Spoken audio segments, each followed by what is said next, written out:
প্রিয় দর্শক, আসসালামু আলাইকুম। একটি প্রবাদ বাক্য আছে, অতি বড় হলে ঝড়ে পড়ে যায়, বেশি ছোট হলে ছাগল মুড়ে খায়। কথাটি আমি আমাদের দেশের ছাত্রদের উদ্দেশ্যে বলছি। ছাত্র ভাইয়েরা বেশি বড় হওয়ার চেষ্টা করার প্রয়োজন নেই। আপনারা ছাত্র হিসাবেই থাকুন, লেখাপড়া করুন, আপনাদের জেনারেশনটাকে ধ্বংস করবেন না প্লিজ।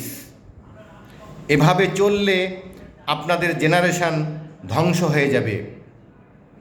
আর যাকে তাকে আওয়ামী লীগের ট্যাগ লাগিয়ে অপমান, দেশ ছাড়া, গুম করা বন্ধ করুন, মব জাস্টিস বন্ধ করুন।